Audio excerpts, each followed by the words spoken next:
Hello everyone, Umber Rays here, and today we're going to be looking at some GL units, some upgrades to both Yego and Nagi, and whether or not I actually think they are even worth your resources. Because I have a good look over both of their kits, and gotta say, I'm feeling a little mixed on it. But before we do that, before we talk, we always like to have a bit of music here, so let's have a bit of music. Although there is something weird that's been going on with the audio on my PC lately, so I apologize for it.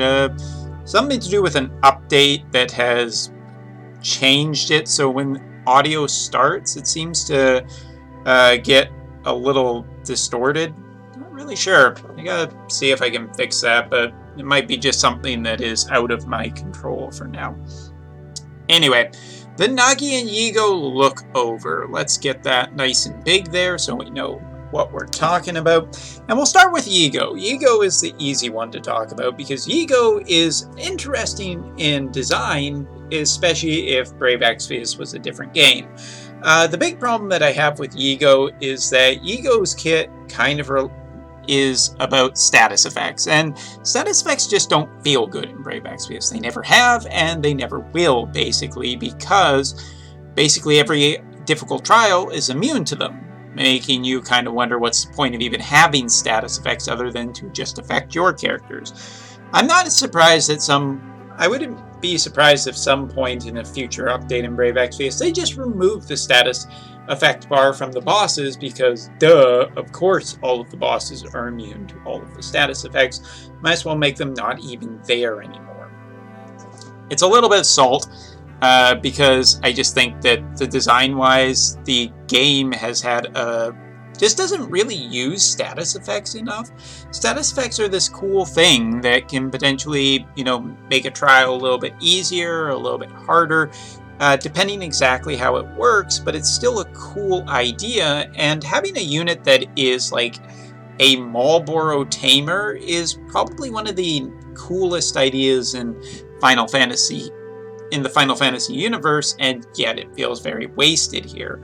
So what are the big changes to Yego? Well, I won't beat around the bush. Basically, Yego gets a couple of things, some more true dual hands, some extra, Earth and Peril modifier has been upgraded on some of the abilities, and maybe I think there was some extra limit burst too off one of them. Honestly, Yego wasn't impressive on the JP side, and Yego doesn't look that impressive here.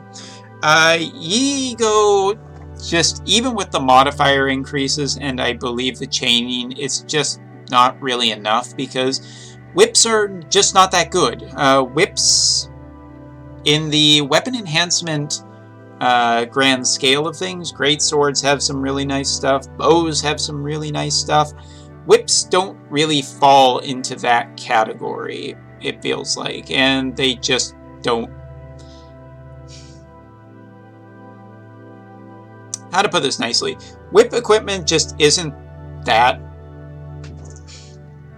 I mean, you're basically looking at trying to get a unit Super TMR, and that is one of the hardest things I have to recommend, because even though they've upgraded the Super TMR, I think it was like 100, it was lower on the JP side, I think, but even if, just relying on getting a Super TMR for a unit to be really good just doesn't feel that good. Yego is a cool looking unit, but pretty much just easy pass on her. I don't feel like there's anything exciting, especially in the realm of physical DPS right now. So, yeah, moving on. Next up is Nagi, and boy howdy, is she one of my favorite units of all time in Brave Exvius. Like, in all of Brave Exvius history, she is probably one of, if not my favorite. I love her design, I love her look, she's kind of a bad, she is a bad guy, but there you go. I really like that, and in my other video, somebody got really annoyed with me because I did not mention that her TMR has been upgraded. It's gone from 35 attack and magic to 40 attack and magic. And while that's nice, it is a 5 stat increase. it didn't register. I did see it at the time. I didn't really think it that remarkable to even be mentioned. It is nice for irking out a little more strength from her, but I really don't think that it's going to be that big of a deal in the long run. Super Trust Mastery has definitely been improved by a great margin. 40% attack, 40% magic, 50% attack for True Dual Hand, and 50% magic True Dual Hand, or True Dual Wield. Sorry, not True Dual Hand, True Dual Wield. I get them mixed up. The JP side was only 20% attack, 50% magic, and 60% attack when dual wielding. So, yeah, the JP side was considerably weaker of a Super TMR. This Super TMR is really nice for attack magic hybrids into the future, but again, Super TMRs are still whale territory. And given the step-up banners that we've seen for both Nagi and Yego, I can't recommend really going on either of them looking for a Super TMR, unless you're really willing to commit a lot of resources. And that's the thing. Here's the reason why I just don't like Nagi's Super TMR on Global. Yes, it is a big improvement from what it is on JP. There is no arguing that. The problem is that True Dual Wield is not in a spot where it has a ton of units that need this Super TMR. The only real unit that takes advantage of it on the global side currently is Xeno, and Xeno kind of came along and ruined it by just having 200% True Dual Wield in his kit, something that is absolutely insane to me to this day, because it just doesn't, like, it makes a whole bunch of stuff in the future obsolete unless they're changing all of it. There, I acknowledged it. You can stop your angry comments. Anyway, I mean, it's a nice thing if you were wanting to, I don't know, build some kind of hybrid unit with Kurosame or Freya or a whole bunch of other units. But before we go on talking about Nagi's kit, here's the thing about hybrids into the future. Some events start having both physical and magical immunity to the types of damage. So physical damage doesn't count for anything and magical damage doesn't count for anything. Now, if I am remembering correctly, because I quit Brave Exvius just so long ago in terms of playing it, not really, Nagi did not work on Blood Moon, because Blood Moon is physical immune, meaning that hybrids are not able to do damage when there is a type of immunity there. I'm not saying that it makes hybrids garbage. I love hybrids. I will always fight for hybrids. But if they can't be used in certain trials, then it does decrease the value of going super all-out crazy for them.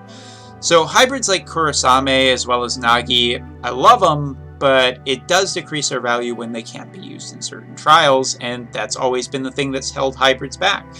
Also, unless Global puts a ton of effort into them into the future, they will all be left behind, because the JP side just has not supported hybrids basically at all. The only thing I've seen recently is CG Noctis, and even them, it's pretty lackluster in terms of support. So I wouldn't expect much for a true dual wield hybrid god.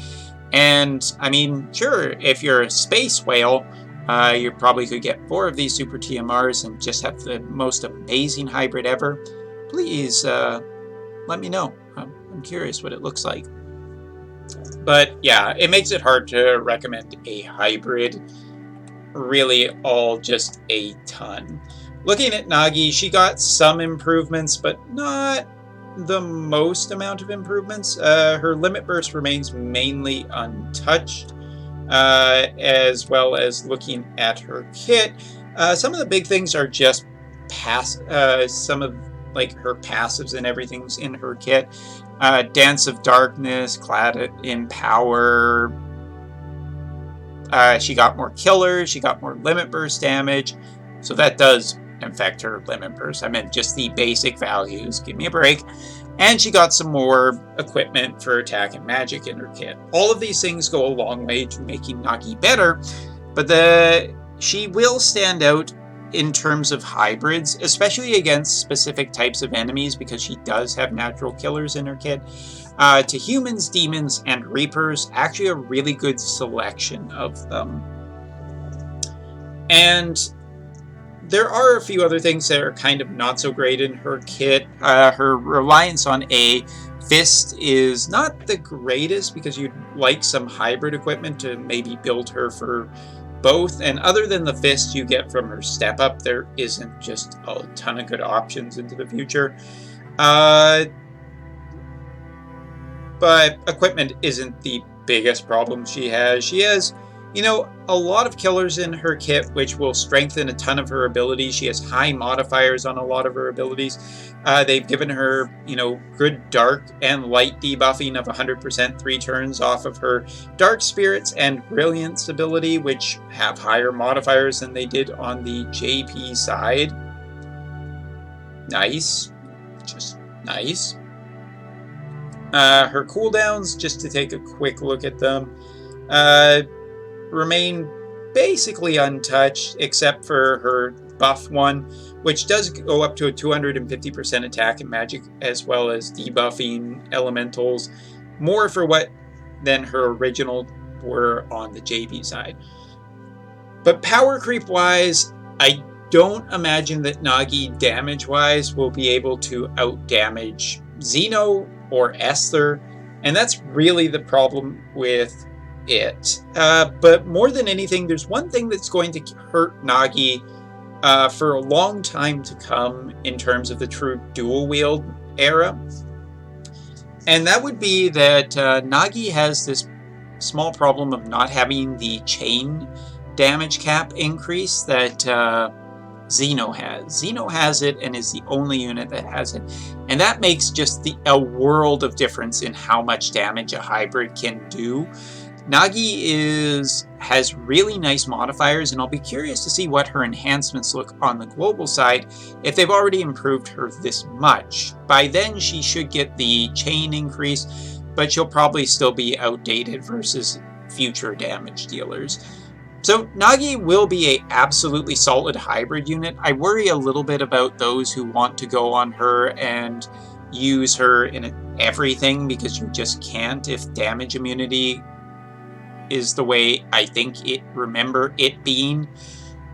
And so, yeah. I'm trying to think of what I would say. Yego, I think, is a very easy pass. Yego's kit just doesn't fundamentally work because it's based around a part of the game that just isn't used. Yego could definitely be a fun unit for anybody who really is just into Marlboros. Have fun with this unit in story mode and whatnot, but in trials, Yego will probably fall considerably short of what a lot of other units can do. Nagi is definitely a unit that you can use in trials and should be pretty powerful with some nice elemental options in there and some just really cool stuff. Again, I will fully support Nagi. But if you're wondering if she's going to be the next damage meta breaker, no. There was almost no chance of that happening at all with what's happened with Esther and whatnot.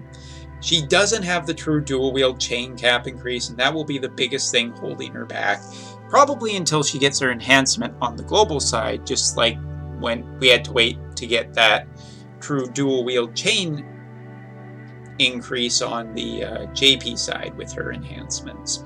So Nagi, I will recommend more. She is definitely a cool unit. She's one of my favorite units. But if you're looking for spending your resources, you're not in the luxury state of, I have the perfect team already, I'm just looking for a cool unit to have some fun with and play around with and all of that good stuff, then probably just keep saving, because Aerith is probably right around the corner, and God willing, she won't be just global power crept. Hopefully they keep her at this same level, but I guess we'll see. That seems to be global nowadays, just power creep everything into in obscurity. That's not even remotely it. Irrelevance. as in the damage is just so high that it's totally irrelevant. Anyway, tell me what you think. Are you going for Nagi? Are you not going for Nagi? Are you waiting? I mean, the 3rd anniversary of Global is right around the corner. We'll see what that looks like and go from there. And of course, I'm still waiting for JP to announce its festival raid. No, it has not been confirmed yet. I'm just being a snarky douchebag. See you next time.